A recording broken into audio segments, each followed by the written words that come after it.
ikuti teladannya.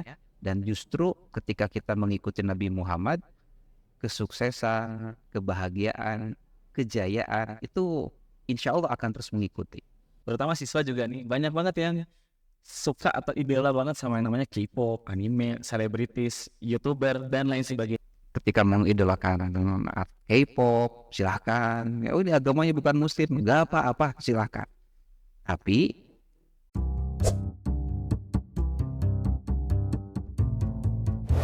Assalamualaikum warahmatullahi wabarakatuh.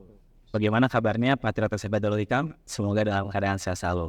Oke, kali ini merupakan program baru yang ada di SMP Darul Hikam. Kita kemas dalam bentuk podcast Dengar Kami di SMP Darul Hikam. Yang kali ini memperingati Maulid Nabi Muhammad SAW dan masuk ke dalam program Patriot Islamic Reflection. Nah, oke, langsung saja. Sebenarnya kita hari ini sudah kedatangan seorang tamu yang akan kita ajak berdialog ya. Saya akan ajak berdialog dan kita akan masuk ke tema yang sangat fenomenal ya dan sangat bisa kita ambil maknanya, yaitu bagaimana kita bisa meneladani akhlak Rasulullah SAW, Nabi Muhammad, Nabi kita yang sangat kita cintai dan sangat kita teladani. Nah, kalau penasaran nih ya siapa pembicara hari ini, saya kasih clue-nya ya teman-teman semua. Nah, beliau adalah seorang dai, juga sebagai guru di SMP SMA Darul Hikam Berasrama, dan juga sebagai seorang guru penggerak, dan yang tadi sebagai promos TCB ya. Jadi kalau teman-teman sekarang sudah belajar TCB, itu salah satu promosnya adalah beliau. Nah, langsung aja kita sambut Ustadz Rizal. Oke, Ustadz Rizal gimana kabarnya hari ini? ya, alhamdulillah Pak Fikri, saya sapa dulu mungkin Patriot SMP Darul Hikam. Assalamualaikum warahmatullahi wabarakatuh. Mudah-mudahan sehat-sehat, sukses selalu. Alhamdulillah Pak Fikri. Bagaimana Ustadz hari ini, kesibukannya apa aja nih, kalau boleh tahu? Ya, ngajar pastinya masih yang ngeri lah sedikit-sedikit melanjutkan aktivitas dai juga, dakwah. Alhamdulillah juga masih sedang lanjut ngambil S2 Pak Fikri. Di mana Ustadz? Di UIN Bandung. Nah, jurusannya agak jarang diambil, yaitu hadis wa ulumuhu, hadis dan ilmunya. Oh, hadis dan ilmunya. Ya. Ini jurusan baru atau udah lama? Udah lama sebetulnya, cuman kurang banyak peminatnya karena memang hadis ini cukup rumit ya, karena riwayatan dan sebagainya, makanya jarang peminatnya. Tapi sudah lama memang ada di jurusan Usuluddin. Usuluddin. Ya, mohon doanya aja lah. Amin. Mudah-mudahan lancar ya. Kan luar biasa, berarti sambil ngajar, terus guru penggerak juga sama hari. Iya, betul. Terus juga ceramah kemana-mana dan juga S2 nih. Kalau itu gimana ngatur waktunya Ustadz? Ya, betul. Harus ngatur sayanya. Atau Betul ya. Waktunya gitu-gitu segitu-gitunya, maka ya harus lebih awal, harus lebih sigap, harus lebih mengatur saya pribadi lah sambil terus belajar. Insyaallah ya. Jadi kita juga belajar, terutama saya nih belajar banyak dari Ustadz Rizal tentang waktu mungkin Ustadz ya, dari berbagai kesibukan. Nah, langsung aja nih Ustadz, kan sebenarnya program ini juga bagian dari proses memperingati kelahiran Nabi Muhammad ya, Maulid Nabi Muhammad SAW.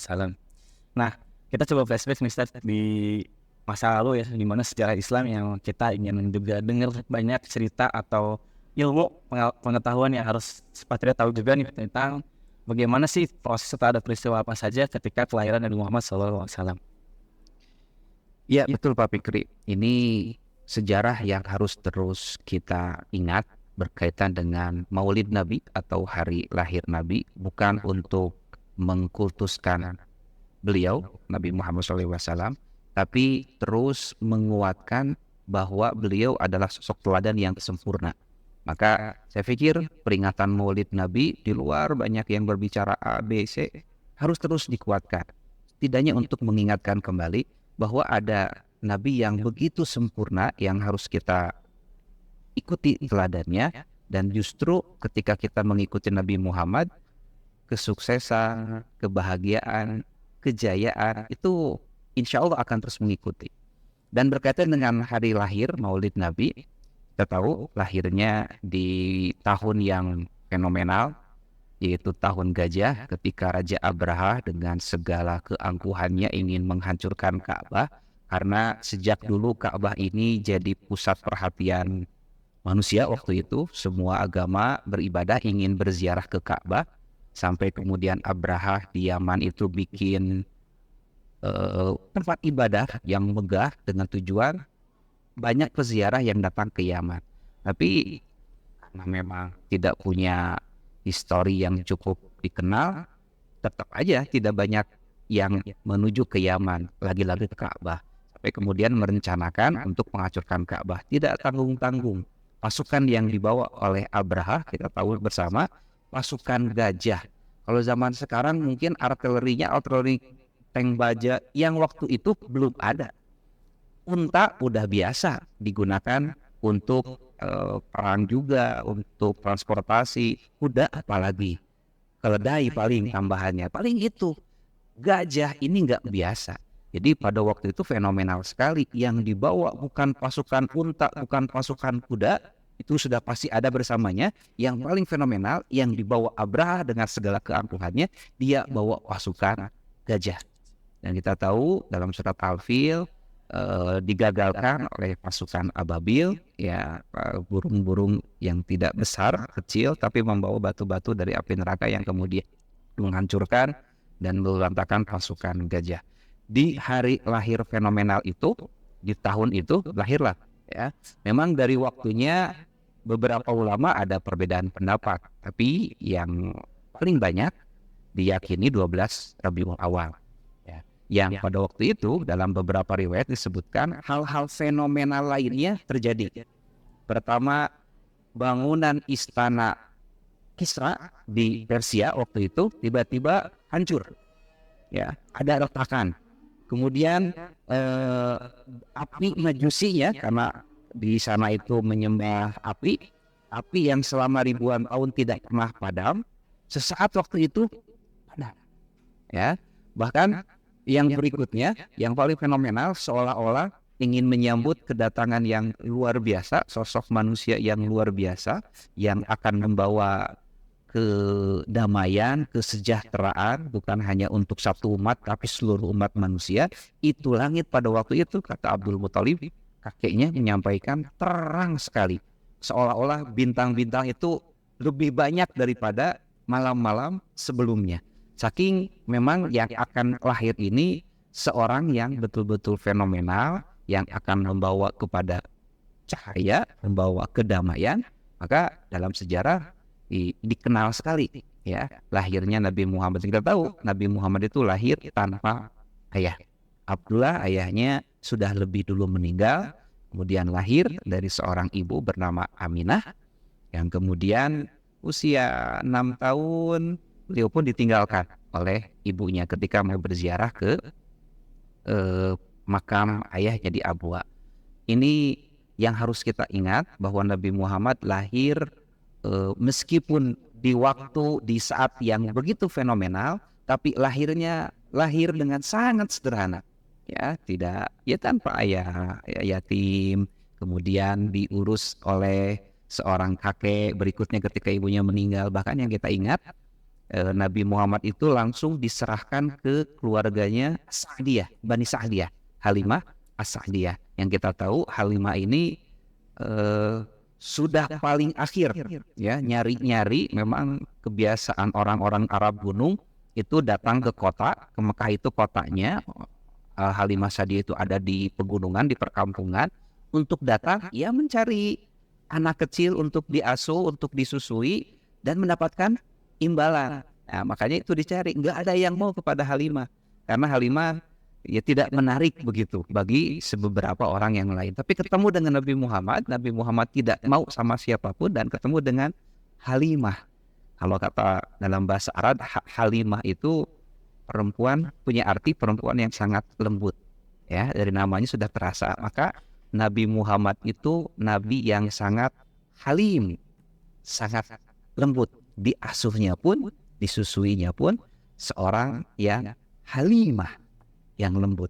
Saya pikir bukan kebetulan, ya, Allah sudah menakdirkan diasuhnya oleh nama yang paling bagus, namanya Halimah As-Sa'diyah. Baninya pun Bani Sa'diyah. Secara bahasa, Sa'diyah itu yang senantiasa bergembira. Halimah As-Sa'diyah. Bahkan sebelum Halimah Sa'diyah disusui oleh Thuwaibah. Thuwaibah itu sawab, dari kata tawab. Apa artinya? Yang berpahala, yang punya ganjaran. Jadi nama-nama yang membersamai Nabi itu indah-indah begitu. Ya, jadi kemudian lahirlah sosok yang betul-betul halim, yang senantiasa bergembira apapun ujian yang diterima, kemudian sosok yang betul-betul ya memberikan pahala ganjaran kepada seluruh umat. Itu yang memang saya berkesan begitu dengan lahirnya Nabi Muhammad SAW. So, saya baru tahu tuh saat ada peristiwa-peristiwa yang seperti Allah tuh men-setting semesta untuk menyambut Iya. kelahiran Nabi Muhammad ya. Tadi ada cahaya yang sangat terang, itu bahkan berarti sebenarnya belum seterang itu. Belum, ya, betul. Abdul Muthalib yang menyampaikan, ini ada apa? Langit kok terang banget. Dan kemudian dikabarkan bahwa Aminah lahir, Aminah melahirkan. Setelah melahirkan, kita tahu proses pemberian namanya pun fenomenal waktu itu. Terus Ya, sampai ada nama Muhammad begitu kan? Nggak ada. Sebelumnya tidak ada yang memberikan nama dengan nama Muhammad. Sebelumnya namanya Abdul Uzza, rata-rata menggunakan Abdul. Kalau tidak menggunakan nama-nama yang punya ketenangan atau kebanggaan begitu. Ketika lahir, biasa proses zaman jahiliyah kalau ada anak, ya karena ayahnya tidak ada oleh kakeknya Abdul Muthalib dibawa ke hadapan Ka'bah, ya. Kemudian dia beri nama, ya, sesuai dengan yang diinginkan. Ada sebelumnya beberapa bayi yang kemudian diberi nama, ini namanya Abdul Uzza, ini namanya Abdul Manaf, namanya yang lain.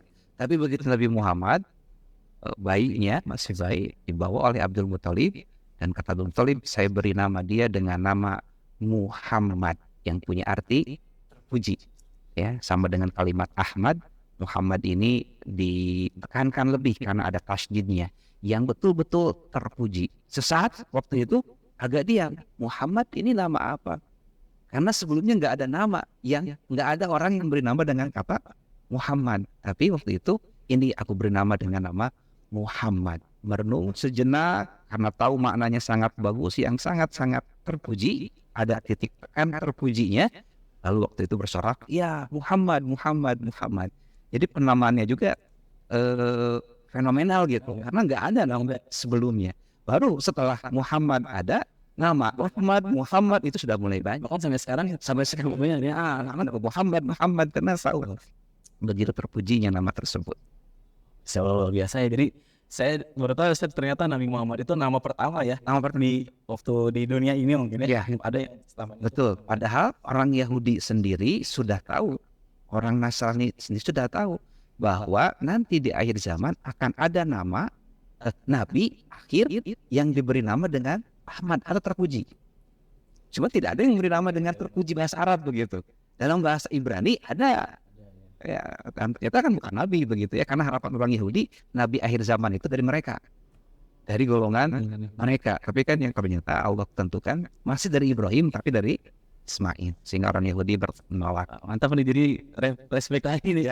Ini banyak dilupa juga, dari belakang ada pengetahuan baru terkait sejarah kelahiran Nabi Muhammad. Dan tadi saya menarik Ustaz, di mana Rasulullah itu ternyata disusui oleh Halimah, ada Suwaibah juga. Nah kalau boleh tahu kan itu akhirnya membuat sifat Rasulullah itu, Nabi Muhammad itu yang bisa kita lihat fast ya, fatona, amanah, syirik, tablik. Ya. Dari 4 sifat ini menurut Ustaz Rizan ya, kan kita sebagai umat muslim tentunya ingin ya mengadaptasi, mengamalkan, meneladani dari 4 sifat itu. Nah kalau untuk konteks anak-anak nih, pelajar dan juga mungkin saya sebagai guru, sebaiknya gimana cara kita untuk bisa meneladani Rasulullah dari 4 sifat itu? Ya, betul Pak Fikri, fast ya. Jadi ini juga jadi semangat, singkatannya fast sekali, fast. Memang kalau mau percepatan kesuksesan itu ya harus meneladani Nabi Muhammad. Dan yang paling penting ini yang dicontohkan Nabi Muhammad selalu diulang-ulang dalam surat Al-Kahfi juga disampaikan bahwa Rasul selalu menyampaikan, ana basyarun mithlukum. Saya ini manusia biasa seperti kalian.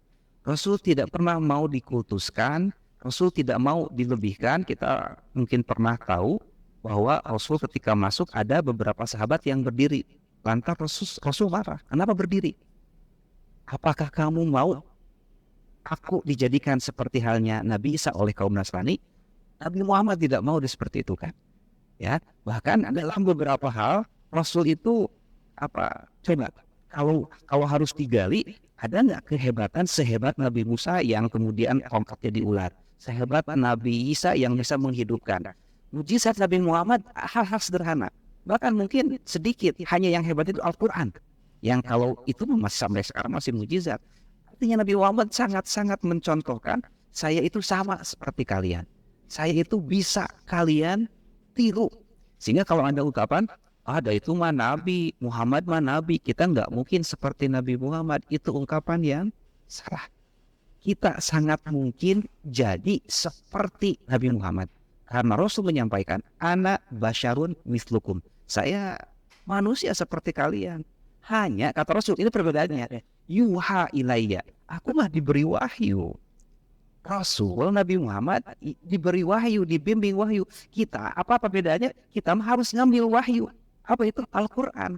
Kita harus baca Al-Quran. Maka sifat ini, pas tadi, fatonah, amanah, sidik, tablik, itu pun bisa kita tiru. Apa wujudnya? Satu, ya melek literasi. Makanya ada sekarang literasi numerasi yang digiatkan, itu sebetulnya fatonah. Rasul itu bukan pintar, tapi fatonah. Kalau pintar, Rasul nggak bisa baca. Rasul itu nggak bisa baca, buta huruf. Kalau begitu Rasul tidak pintar. Saya katakan iya. Tapi Rasul fatonah, mungkin lebih tepat cerdas. Dia bisa mengelola dirinya, dia bisa mengelola keluarganya, dia bisa mengelola lingkungannya. Itu kan kecerdasan. Dia bisa berstrategi, dia bisa bikin cara-cara yang kemudian lebih mudah untuk dia dipraktekkan. Itu Rasul. Rasul tahu menghadapi orang seperti apa. Oh, ini orang yang pemarah, maka pesannya kamu jangan marah. Oh, ini orang masih suka berbuat ini. Kata Rasul, lakukan saja ini. Tidak pernah ada, makanya sekarang ada berhenti Nabawi. Ada Tribun Kesehatan Dokter Nabawi. Saya apa? Rasul ini cerdas. Artinya Rasul melek literasi numerasi. Nah, bagi patriot yang sudah suka baca, ini kuatkan. Bacaan kita sebagai bentuk fatonah, terima, banyak belajar. Apalagi harus fast sekarang, harus cepat, banyak baca, banyak belajar dari mulai sejak dini. Amanah sama, ya kesuksesan Nabi Muhammad itu amanahnya, tidak bohongnya, tidak dustanya. Maka ngeprank hoax begitu, udah, tidak bercanda, tidak ada bercanda dalam kedustaan.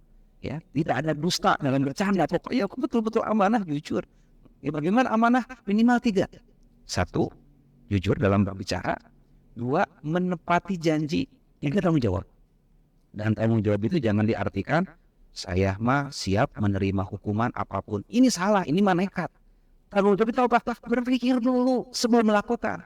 Kalau saya nanti melanggar, karena bagi orang yang tanggung jawab bukan berat tidaknya hukuman, tapi sadar tidaknya kalau itu sebuah kesalahan. Dan harus muncul dari seorang yang aman. Kemudian tabligh. Nah, ini literasi lagi saya pikir.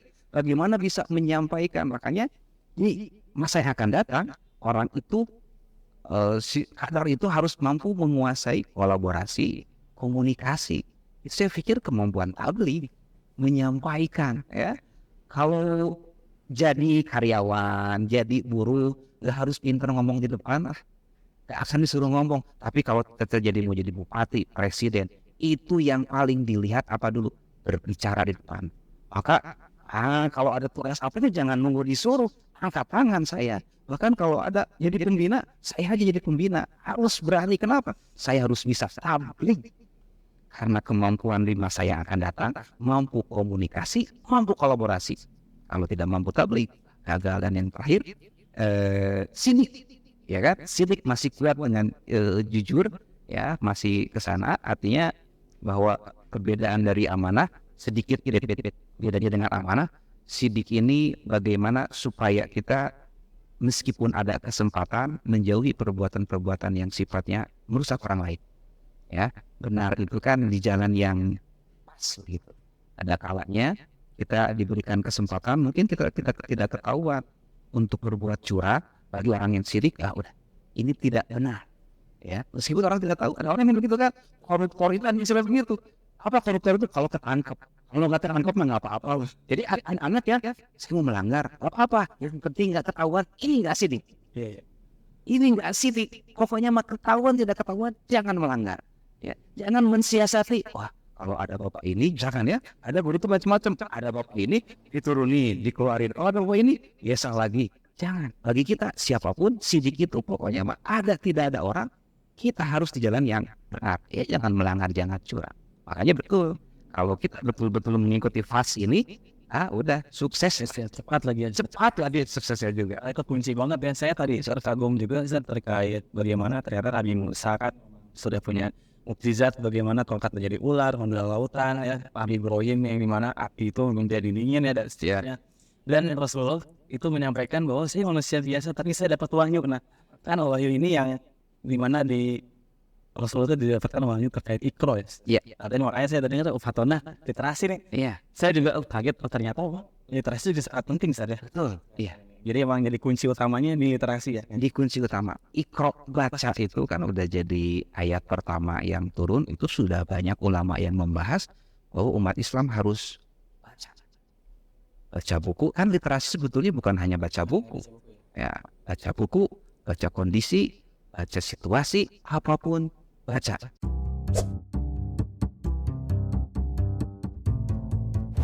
Nah tadi kita sudah dalam nih terkait bagaimana bisa meneladani sifat Rasulullah yang fast tadi ya, yang patona, amanah, sidik, sama tablik nih. Dan sebenarnya korelasinya dengan zaman sekarang gitu ya, di mana anak-anak muda, terutama siswa juga nih, banyak banget yang suka atau idola banget sama yang namanya K-pop, anime, selebritis, YouTuber, dan lain sebagainya. Nah dalam hal ini gimana ya saat kita menyikapinya gitu, mengingat sepertinya saya lihat itu di data, siapa tokoh idolamu hanya sekian persen yang idolanya Nabi Muhammad. Nah ini boleh bagaimana pandangannya? Ya betul Pak Bukri ya. Ini pengalaman saya aja pribadi. Betul, kita kadang-kadang suka mengidolakan yang memang kita lihat begitu ya keseharian, apakah itu tokoh masyarakat begitu.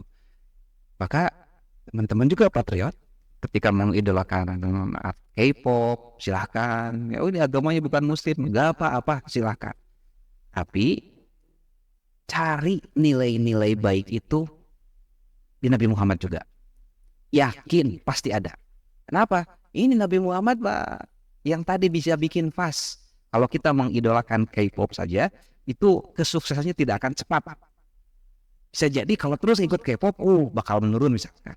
Ya kan? Karena target kita yang harus dikuatkan apa?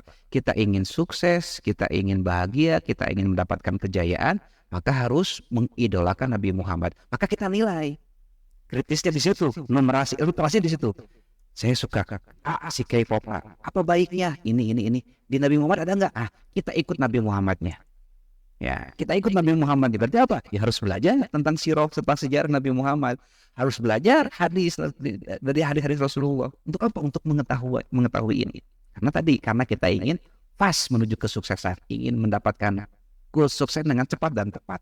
Ketika di idola kita K-pop, anime, YouTuber ada kekurangan, maka ganti cepat-cepat, buang cepat-cepat. Harus benci kepada kejelekan itu. Ganti, cari idola yang lain. Memang tantangan untuk mengidolakan Nabi Muhammad kita adalah Nabi Muhammadnya nggak kelihatan. Betul banget. Kita hanya bisa mempelajari hadis, begitu kan? Betul. Saya pun begitu. Saya mengidolakan awalnya apa? Ayah saya sendiri begitu. Karena terlihat. Lalu kemudian harus diarahkan ke Nabi Muhammad dengan mau belajar. Apalagi kalau kita belajar hadis, wah itu makin yakin bahwa Nabi Muhammad itu teladan yang akan membawa kepada kebahagiaan. Dia bab makan saja, makan sambil duduk. Ternyata dari segi kesehatan bagus, dari segi tata krama bagus. Baru bab makan, hal yang lainnya dibahas dalam hadis itu sangat luar biasa, banyak kesesuaian dengan ilmu yang sekarang. Maka silakan, tapi timbangkan atau cari juga hal-hal yang positif dari K-pop atau tokoh idola itu di Nabi Muhammad. Ketika ada yang jeleknya, buang, ganti tokoh itu. Jangan terlalu mengkultuskan tokoh itu. Makanya saya larang, janganlah pasang fotonya. Mending jangan lu pasang fotonya. Ya suka lihat fotonya boleh. Jangan, takutnya apa? Kita jadi malah sana terus. Yang harus kita Nabi Muhammad. Hal sederhana aja. Saya menyarankan yang tidak suka korma, paksakan suka korma. Kenapa? Sunnah Nabi. Yang tidak suka sunnah-sunnah yang lain, paksakan. Kenapa? Sunnah Nabi. Supaya apa? karena kita mau fast, sukses dengan segera, bahagia dengan cepat. Dan Nabi Muhammad itu yakin akan membawa kepada kebahagiaan. Maka silahkan cari tokoh siapapun, tapi langsung ukur, langsung mengarah cari di Nabi Muhammad, pasti ada sifat-sifat itu. Begitu. Baik, wah.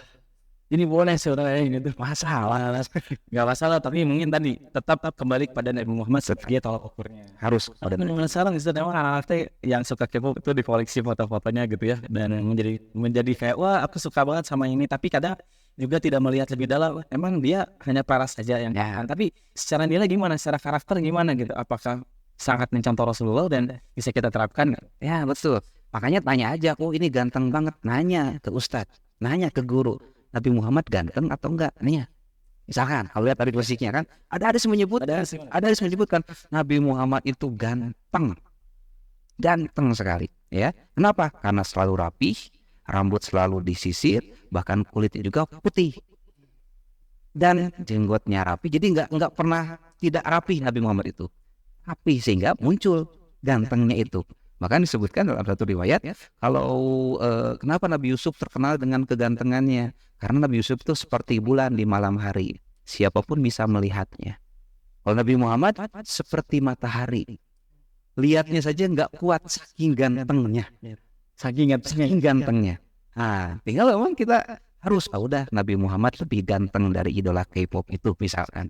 Maka supaya tidak terlena dengan kegantengan K-pop karena kita ingin Nabi Muhammad, udah buang. Karena begini, siapa yang memimpikan Nabi Muhammad tidak akan bisa, itu Nabi Muhammad asli. Karena Nabi Muhammad tidak bisa ditiru oleh setan.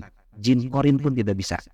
Kalau idola K-pop, idola-idola anime yang lainnya mungkin ditirukan oleh setan. Sangat mungkin ketika bermimpi. Nah, secara psikologis, kalau ada orang bangun tidur ingat A, bangun mau makan ingat A, lagi jalan ingat A, mau tidur ingat A, wajar nggak tidak jadi bermimpi si A? Wajar. Kenapa? Secara psikis kan begitu. Makanya udah sedikit-sedikit bangun tidur ingat Nabi Muhammad. Oh, Nabi Muhammad kalau bangun tidur baca doa, lakukan. Mau ke WC ingat Nabi Muhammad, baca doa. Mau makan duduk ingat Nabi Muhammad. Maka kita akan bertemu Nabi Muhammad. Baru di situ kita akan mengidolakan kuat. Kenapa? Udah lihat Nabi Muhammadnya. Maka kita bangun dari sekarang ketika mengidolakan seseorang yang ada di sini, lalu cari.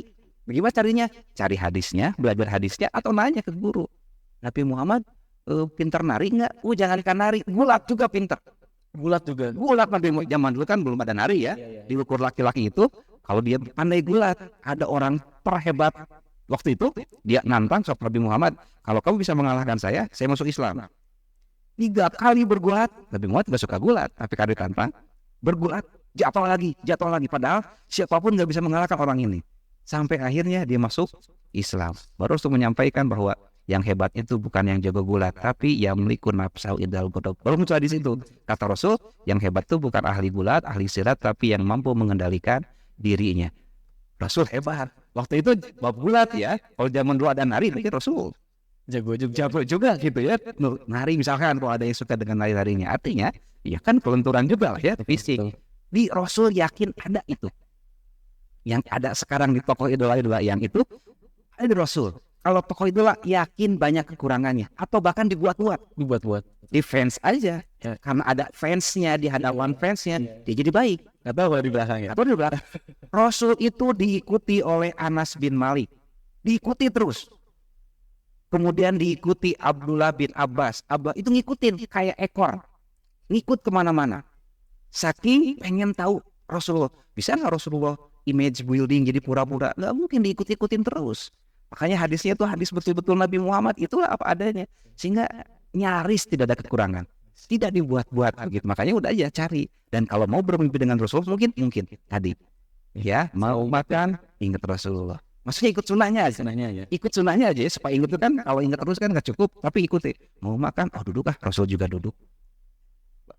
Bangun tidur, Rasul juga baca baca doa. Mau tidur, Rasul kalau tidur ke kanan. Pokoknya apa yang dilakukan Rasulullah dalam keseharian, lakukan. Insya Allah bermimpi bertemu dengan Rasulullah. Kalau udah bermimpi, wah udah makin ngefans saya. Udah yang lain lewat. Makanya bisa jadi ada orang itu suka duluan Karena lihat, Iya betul. ya kan? Karena lihat. Nah, ke Nabi Muhammad biar itu ada perjuangan, jangan jatuh cinta, tapi bangun cinta. Maka cari. Itu hebatnya cinta ke Nabi Muhammad. Ya, nggak ada yang jatuh cinta ke Nabi Muhammad. Iya. Kenapa? Makanya Rasul bilang umat sekarang itu lebih soleh dibandingkan zaman sahabat. Sahabat protes, Rasul saya itu saking ngikut engkau terus, tidak pernah menolak taat pada Rasulullah. Kata Rasul, engkau bisa lihat aku sehingga engkau cinta padaku.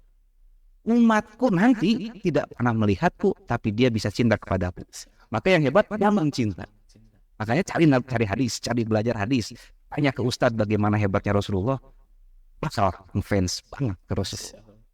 Luar biasa. Udah jelas saya jadi terenyuh sekali Ustaz, karena memang jadi teringat lagi gitu ya sejarah Rasul dan bagaimana juga ternyata Rasulullah seromantis itu, se-sweet itu gitu ya, mengingatkan umatnya bahwa saya bisa dicontoh dan saya itu meskipun nanti nggak bisa terlihat tapi umat saya merindukan saya. Itu dalam banget sih, dan memang anak-anak sekarang juga mudah-mudahan bisa mendapatkan insight ya Ustaz dari bagaimana tadi sifatnya dan juga bagaimana peristiwa-peristiwa yang bersejarahnya.